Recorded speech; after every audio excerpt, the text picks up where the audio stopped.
Good evening. It is Eve here from Eve's Journey, and I wanted to get on here today and talk about the importance of sleep. It is literally the foundation of weight loss.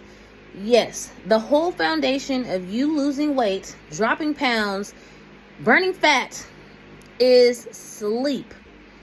If your sleep is trash, you can exercise, you can diet, you can do all of these things and still not drop the weight because your body needs to sleep in order to even process the weight loss. Let's talk about it. People are talking about you need to eat healthy, eat your low fat, drink water, exercise, move. But what they don't talk about is you need to sleep.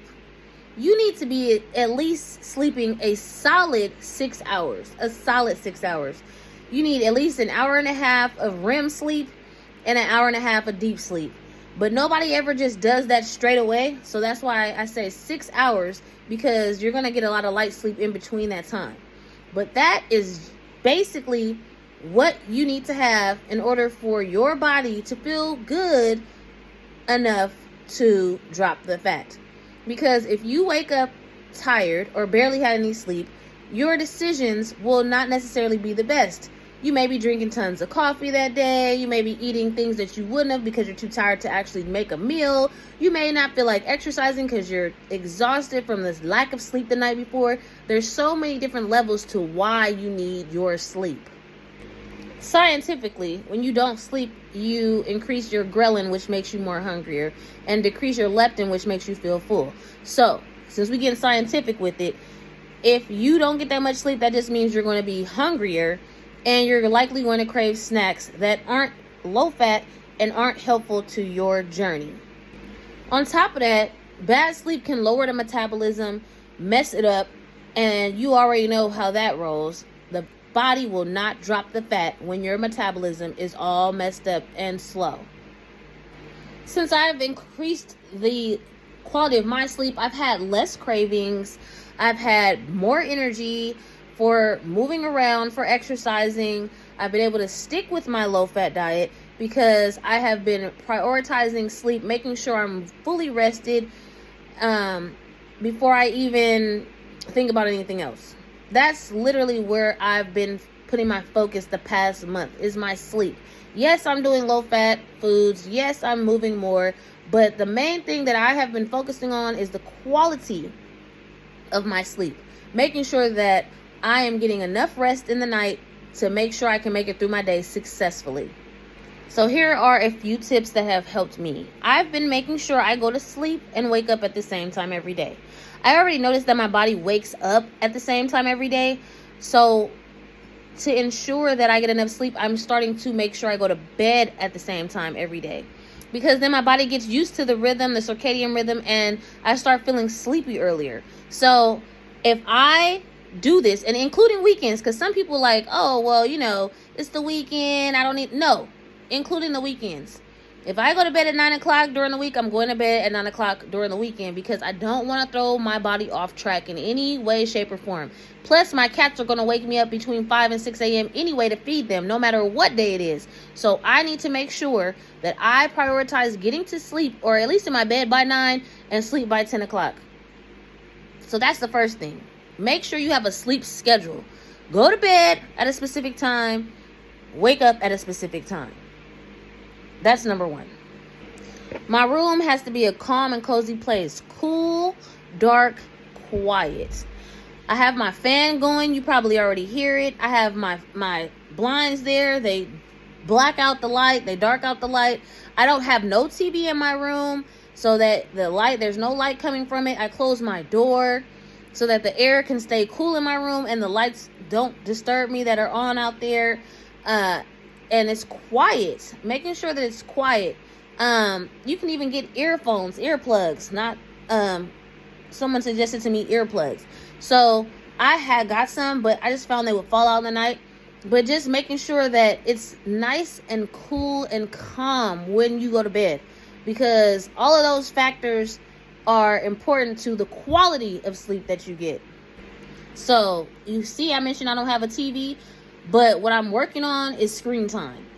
1 hour before bed, you should not be looking at the screen, because the blue light from that screen affects your sleep. It affects your ability to just drop into sleep. So screens, whether it be TV, I know some people say they sleep with the TV on. I don't know how, but I'm really personally working on, like, that's one of the things I'm working on now, is to put the phone away an hour before bed. I usually put it down because I'm sleepy and I go to bed, but I need to make sure that I can put it away. So that'll be a good time. I just posted up some stretches. Maybe do some stretches, do some journaling, do some reading that does not require a phone or a TV or any type of device.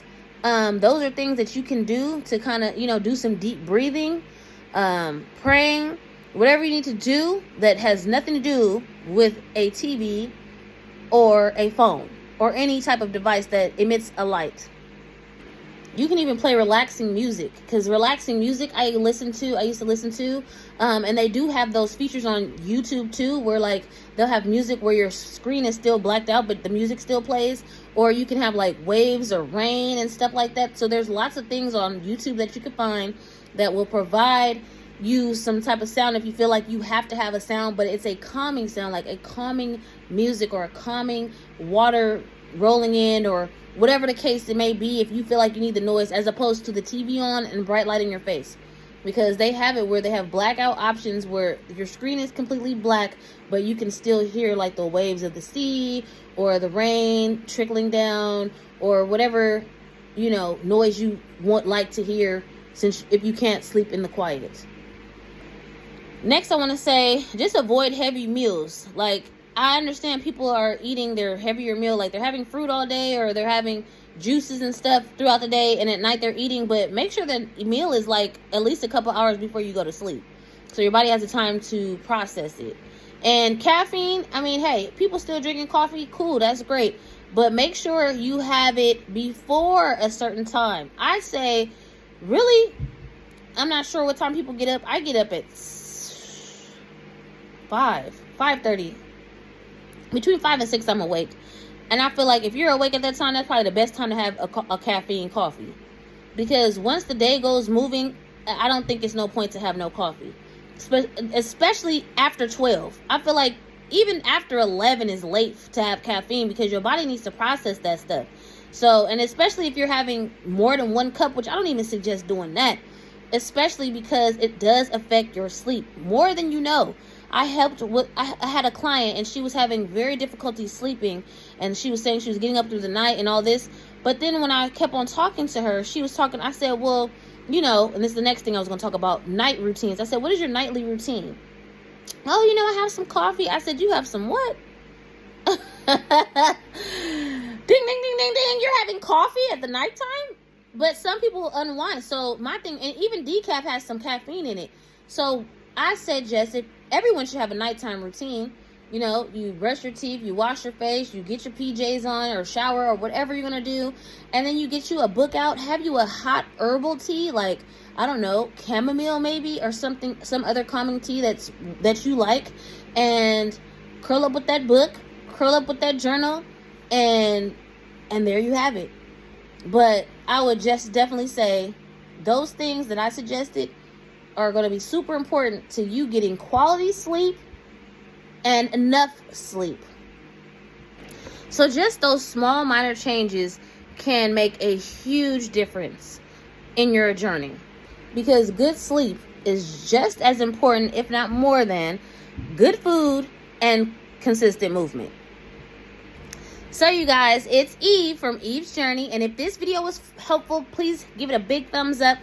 If you're new to my channel, welcome. Thank you for subscribing. If you haven't already, go ahead and subscribe to my YouTube channel. Make sure you hit notifications, because I will be providing daily value on this channel.